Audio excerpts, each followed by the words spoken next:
ጨዋታዎችን እናንሳ። ትላንትና እንግዲህ በአውሮፓ ቻምፒየንስ ሊግ የጥሎ ማለፍ ዙር የመልስ ጨዋታዎች ባየር ሚዩኒክ ፓሪስ ሳን ጀርመን ገጥሞ 2-0 አሸንፏል። በድምር ውጤት ደግሞ 3-0 በመርታት ወደ ሩብ ፍጻሜ መግባቱን አረጋግጧል። ለ21ኛ ተከታታይ ጊዜ ነው እንግዲህ ወይም በዚህ በአውሮፓ ቻምፒየንስ ሊግ የጥሎ ማለፍ ዙር በ21 ጨዋታዎች ምንም አይነት ሽንፈት አልገጠሙም። ወደ ቀጣዩ ዙር ያለፈባቸው አጋጣሚዎች ናቸው እንዳጠቃላይ የተፈጠሩት በባየር ሙኒክ በኩል። ኤሪክ ማክሲም ቹፖሞቲንግ 61ኛው ደቂቃ እንደዚሁም ደግሞ ሰርጅ ግናብሪ 89ኛው ደቂቃ ላይ ያስቆጠሯቸው ጎሎች ናቸው እንግዲህ የጀርመኑ ቡድን ወደ ቀጣዩ ዙር እንዲያልፍ ያገዙት። ቶተናምና ሚላን ያደረጉት ደግሞ ጨዋታ 0-0 ተጠናቆ እንደዚሁም ሚላን በአጠቃላይ በጥቅል ውጤት 1-0 በማሸነፉ ከ2011-12 የውድድር ዘመን በኋላ የአውሮፓ ቻምፒየንስ ሊግ ሩብ ፍጻሜን ተቀላቅሏል። እንግዲህ ሚላን ዳግም ወደ ኃያልነቱ እየተመለሰ ነው ወይም እያንሰራራ ነው ወይ የሚሉ የበጎ መልእክት ያዘሉ ጥያቄዎችም እንደዚሁ ትናንትና ምሽት ዳግም መነሳት ጀምረዋል። የሊግ ሻምፒዮን ከሆነበት ጊዜ በኋላ ባየር ሚዩኒክና ፓሪስ ሳን ጀርመን ያደረጉትን ጨዋታ ጥቂት ዝርዝር ጉዳዮች ለመመልከት ያክል ከጨዋታው በፊት ጀምሮ ብዙ ሲባልበት የነበረ ጨዋታ ነበር። እንደውም የፓሪስ ሳን ጀርመን አሰልጣኝ እና ደግሞ ከትላንትናው ጨዋታ አስቀድሞ ብዙ ጫና ውስጥ ገብተው የነበሩት ከተጋጣሚያቸው አንጻር ብዙ ጫና ውስጥ ገብተው የነበሩት ክሪስቶፍ ጋልቲየ የተለየ የሚባል እቅድ አዘጋጅተናል የጨዋታውን ውጤት ለመቀልበስ የሚል አስተያየታቸውን ሰጥተው ነበር። ምክንያቱም በሜዳቸው በባየርን 1-0 ተሸንፈው ነበር ወደ አሊያንዝ የመጡት።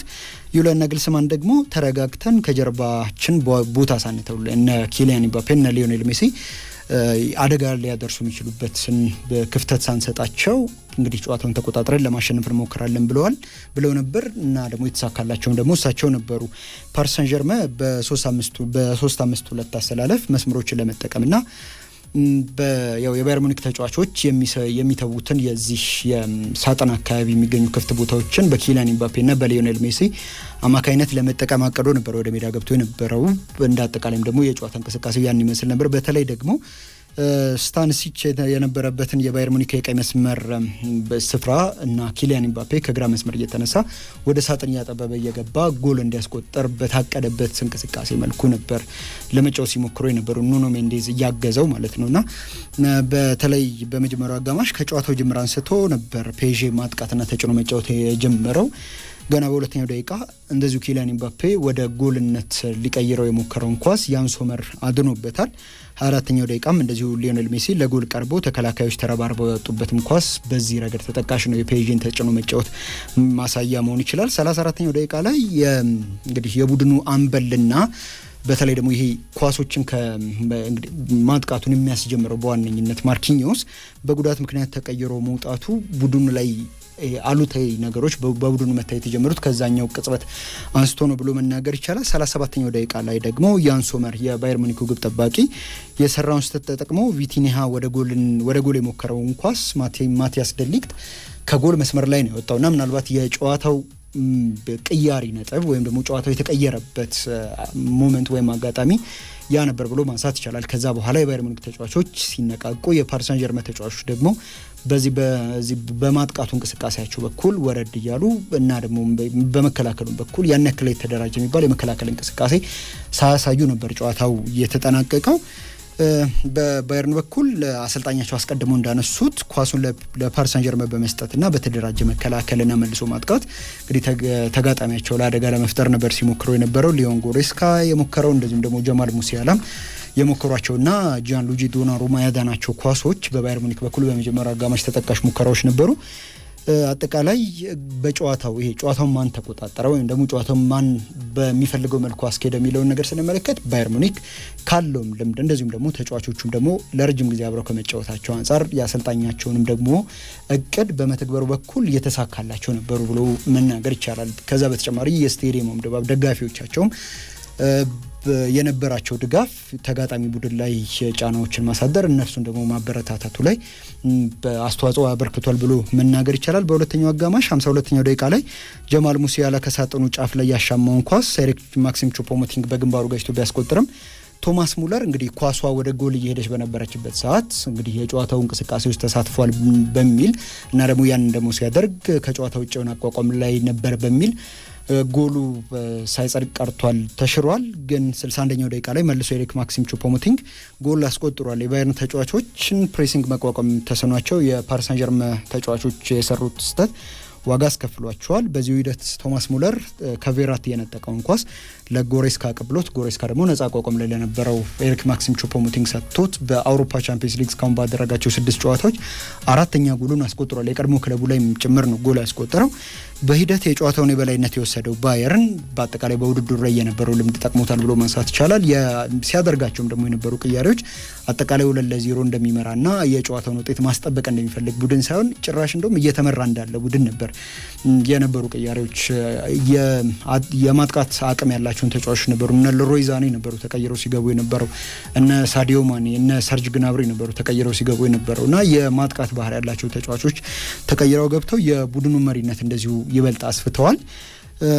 የተከላካዮቹ ዳዮ ፓሜካኖና ማቲያስ ደሊክ ጥምረት እንደዚሁም ደግሞ አማካኝ ላይ የሊዮ ጎሬስካና የዮዙዋ ኪሚህ መናበብ ኪሊያን ኢምባፔና በተለይ ደግሞ ሊዮኔል ሜሲ በሚገባው ደረጃ የፓሪስ ሳን ጀርማን ውጤት ማስተካከሉ ላይ እንዳይቀናቸው ወይም ደግሞ በሚጠበቅባቸው ደረጃ እንዳይንቀሳቀሱ አድርጓል። 89ኛው ደቂቃ ላይ ተቀይረው የገቡት ጆዋው ካንሴዮና ሰርጅ ግናብሪ ሙሉ ለሙሉ ማጥቃት ከጀርባ ክፍተት የተዉት የፔዤ ተጫዋቾችን ድጋሚ ቀጥተዋቸዋል እና ሰርጅ ግናብሪም እንግዲህ ጎል አስቆጥሮ የቡድኑን አጠቃላይ መሪነት ወደ 3-0 አሳድጓል እና ጨዋታውን በዛ ውጤት ነበር የተጠናቀቀው። ፔዤ ካለፉት 7 የቻምፒየንስ ሊግ የውድድር ዘመናት ተሳትፎ የዘንድሮውን ጨምሮ በአምስቱ ከጥሎ ማለፍ ዙር መሻገር አልቻለም። በእነዚህ ዓመታት ውስጥ ለተጫዋቾች ዝውውር እንደዚሁም ደግሞ ለተለያዩ አሰልጣኞች ሹመት እና ደግሞ ወፍረም ኮንትራትም ጭምር ያወጣውን ገንዘብ እንደዚሁም መገመት ይቻላልና እጅግ በጣም ብዙ ገንዘብ ያወጣሉ።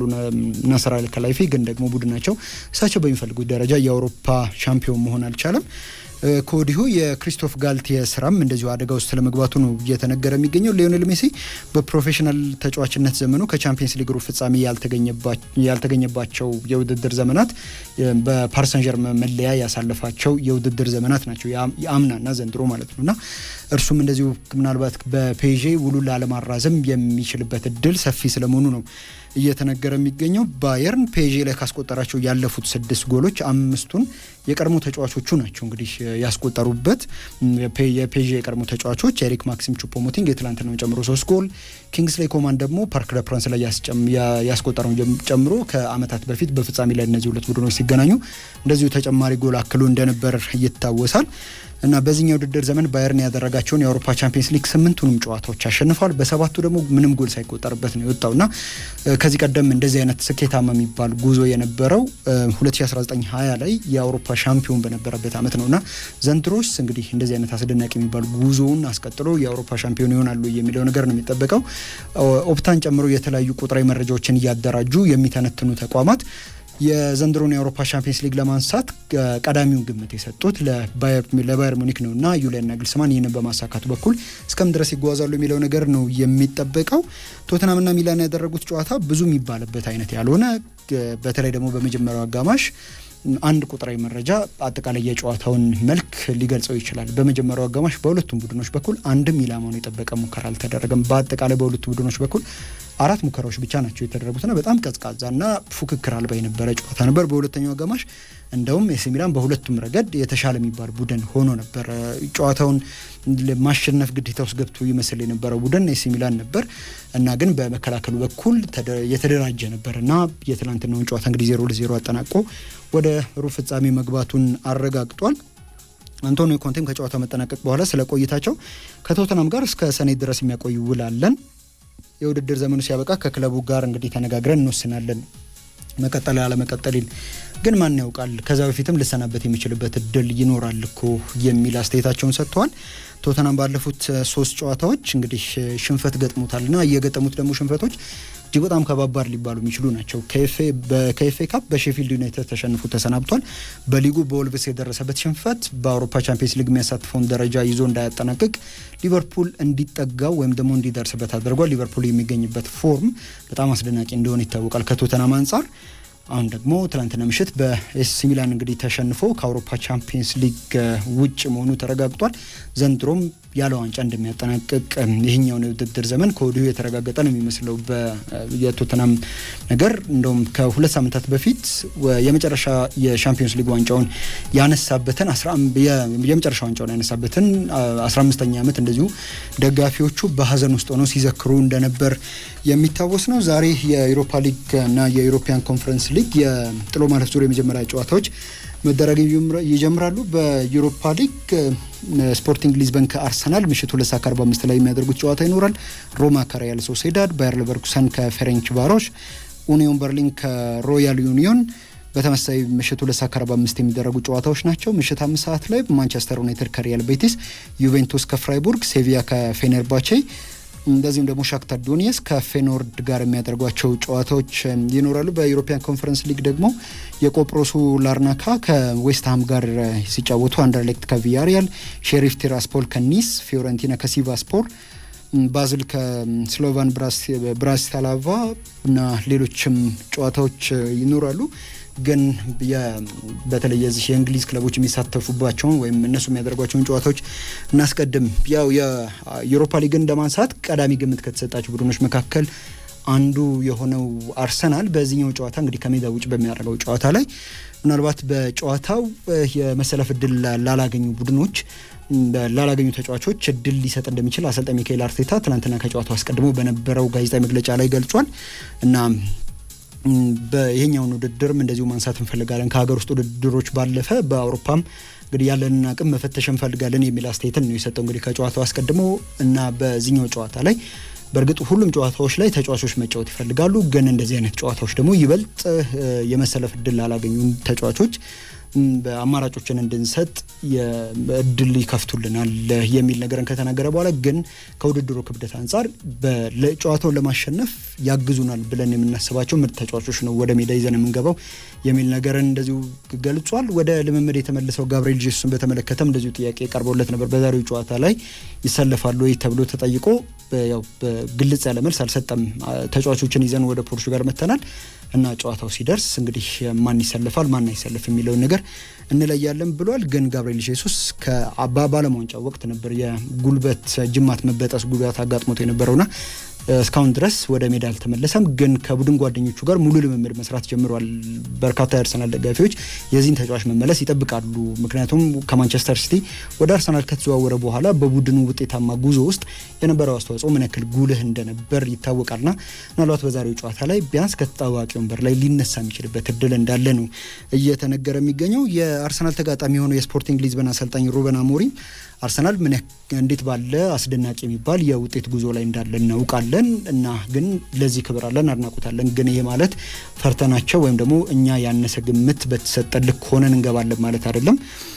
እኛም እንደ ቡድን ለአርሰናል ተዘጋጅተን ወይም በአርሰናል የጨዋታ ልክ ተዘጋጅተናል እና ጥሩ ፉክክር የሚታይበት ጨዋታ ይሆናል ብዬ እጠብቃለሁ የሚል አስተያየታቸውን እንደዚሁ ሰጥተዋል።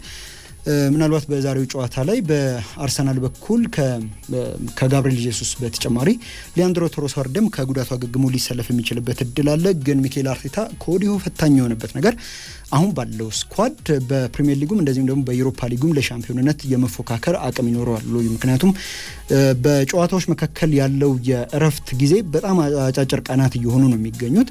ከዛ ውጭ ደግሞ ከዚህ ከዓለም ዋንጫ መልስ የሚደረጉ ጨዋታዎች ተጫዋቾችን ድካም ውስጥ ሊከታቸው የሚችል ከዛ ባሻገር ደግሞ በሌሎችም ውድድሮች ላይ በተለይ ደግሞ በሊጉ ከዚህ በኋላ የሚደረጉ ጨዋታዎች እጅግ በጣም እየጠነከሩ ነው የሚመጡት። ምክንያቱም ላለመውረድ የሚታገሉ ቡድኖች ይበልጥ ጠንካራ ሆኖ ነው የሚቀርቡት። ከዛ ውጭ በአውሮፓ ውድድር መድረኮች ላይ ተሳትፎ ለማድረግ እንደዚሁ የሚፎካከሩ ቡድኖችም ይኖራሉ። በቀጣይ ከአርሰናል ጋር የሚጫወቱ ማንቸስተር ሲቲንም ሳንረሳ የዋንጫ ተፎካካሪው እንግዲህ በቅርበት እየተከተሉ የሚገኘው የዋንጫ ተፎካካሪው እርሱ ነው እና በእነዚህ ጨዋታዎች ላይ እንዴት ባለ መልኩ አርቴታ ቡድኑን ባላንስ ያደርጋል የሚለው ነገር ነው የሚጠበቀው። እንግዲህ ማንቸስተር ዩናይትድ ደግሞ በሜዳው ኦልትራፎርድ ሪያል ቤቲስን ያስተናግዳል። የሪያል ቤቲስ አሰልጣኝ ደግሞ ከዚህ ቀደም የማንቸስተር ሲቲ አሰልጣኝ የነበሩትና ትናንትና በነበራቸው መግለጫ ላይ አሁንም የማንቸስተር ሲቲ ደጋፊ ነኝ የሚል ነገርን የተናገሩት ማኑኤል ፔሌግሪኒ ናቸው። ቺሊ አሰልጣኝ እንግዲህ የቀድሞ ክለባቸው ወይም ከዚህ ቀደም ሲያሰለጥኑት የነበረው ክለባቸው የከተማ ባላንጣን ነው ዛሬ ምሽት የሚገጥሙት።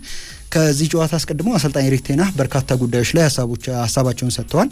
በተለይ ደግሞ በሊቨርፑል 7-0 ተሸንፎ ነበር በሳምንቱ መጨረሻ ባለፈው ሳምንት መጨረሻ እና ከዚህ ጋር በተያያዘ ያው ትልቅ የሚባል ሽንፈት ነው። ትልቅ የሚባል የስነ ልቦና ጉዳት ላይ ደርስ የሚችል ሽንፈት ነው። ግን ከዛ ለማገገምና ቡድናችንን ለዛሬው ጨዋታ ለማዘጋጀት ሞክረናል የሚል አስተያየትን ሰጥቷል። ከብሩኖ ፈርናንዴዝ ጋርም ብዙ አስተያየቶች ሲሰጡ ነበር። ይህ ተጫዋች ከክለቡ አምበልነቱ በተለይ ሃሪ ማጓየር በማይሳለፍባቸው ጨዋታዎች ላይ በአምበልነት እንግዲህ በርካታ ጨዋታዎችን የመራ የሚገኘው እርሱ ነውና ይህ የአምበልነት ማዕረጉ ሊነሳ ይገባል በሚል ትችቶችና ወቀሳዎች እየደረሱበት ነበር።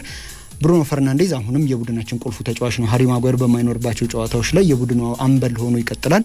የቡድኑ ተጫዋቾችና አጠቃላይ ደግሞ የዚህ አሰልጣኞች ቡድን አባላትም ለእርሱ አምበልነት ሙሉ ድጋፋችንን እንሰጣለን የሚል ነገር እናስተዋል። ማርከስ ራሽፎርድም ተመሳሳይ ሀሳብ ነው እንግዲህ ከብሩኖ ፈርናንዴዝ ጋር በተያያዘ የሰጠው እና ለዛሬው ጨዋታ ከባድ የሆነ ወይም ጠንካራ የሆነ ተጋጣሚ እንደሚጠብቀን እናውቃለን፣ ለእርሱም ተዘጋጅተናል የሚል አስተያየታቸውን ሰጥተዋል። በማንቸስተር ዩናይትድ በኩል ምናልባት በዛሬው ጨዋታ ላይ ከነባር ጉዳቶች ውጪ አዲስ የተጫዋች ጉዳት የለምና ምናልባት በዛሬው ጨዋታ እንደዚህ ወደ አውሮፓ ቻምፒየንስ ሊግ ለመመለስ ብቻ ሳይሆን የማንቸስተር ዩናይትድ የመልሶ ማንሰራራት ጉዞ እንግዲህ በስነ ልቦናው ረገድ ለማገዝ ከዛ ባሻገር ደግሞ ቡድኑ እንደ ቡድን ዋንጫ ካገኘ ረጅም ጊዜ ከተቆጠረ በኋላ ነው የካራባኦ ዋንጫን ያነሳውና የአውሮፓ ሊግ ዋንጫንም ለማንሳት እንግዲህ ግምት ከሚሰጣቸው ቡድኖች አንዱ እንደመሆኑ መጠን የቀዳሚ ተመራጭ ተጫዋቾቹን ይዞ እንደሚገባ ነው የሚጠበቀው። ማኑኤል ፔሌግሪኒም እንደዚሁ የማንቸስተር ዩናይትድን እድገት መካድ አይቻልም፣ ግን ደግሞ በሊቨርፑል የተሸነፉበት ሽንፈት ብዙዎቻችን እናስገርመዋል እኔንም ጨምሮ የሚል ነገር እንደዚሁ ከተናገሩ በኋላ ግን ያ ሽንፈት የማንቸስተር ዩናይትድን ጥንካሬ የሚገልጽ አይደለምና በዚህ ረገድ እኛም ተዘጋጅተን እንቀርባለን የሚል ነገር እንደዚሁ ገልጸዋል። ማንቸስተር ዩናይትድ በዚህኛው ውድድር ዘመን በዩሮፓ ሊግ ከስፔን ቡድኖች ጋር ደጋግሞ ተገናኝቷል። በሜዳው በሪያል ሶሴዳድ ተሸንፏል። እንደዚሁ ግን ከሜዳ ውጭ ደግሞ በሪያል ሶሴዳድን አሸንፏል። ከባርሴሎና ጋር አቻ ከወጣ በኋላ ድጋሚ ባርሴሎናን ጥሎ ነው ወደዚህኛው ዙር ያለፈው። ወደ አጫጭር ጉዳዮች ስናልፍ ሪያል ማድሪድ ሚኬል አርቴታን ቀጣይ እንግዲህ የካርሎ አንቸሎቲ ተኪ አድርጎ ለመቅጠር በእጩነት ከያዛቸው አሰልጣኞች መካከል አንዱ ስለመሆኑ ነው እየተነገረ የሚገኘው። ስፔናዊ አሰልጣኝ እንግዲህ ከዚህ ቀደም በሪያል ሶሴዳድ ሲጫወት ይታወቃል። ከዛ ባሻገር ወደ አሰልጣኝነቱ ከመጣ በኋላ በአርሰናል ቤት እጅግ በጣም እንግዲህ ምርጥ የሚባል ስራ ነው እየሰራ የሚገኘው። አርሰናል ምናልባት ከ2003-4 የውድድር ዘመን በኋላ የእንግሊዝ ፕሪሚየር ሊግ ዋንጫን ለማንሳት የተቃረበበት የውድድር ዘመን ዘንድሮ ነው የሚመስለው ከየትኛውም አመት በላይና ይሄኛውን የአርሰናል ፕሮጀክቱን ትቶ ወደ ማድሪድ ያመራሉ የሚለው ነገር በቀጣይ የሚታይ ነው የሚሆነው።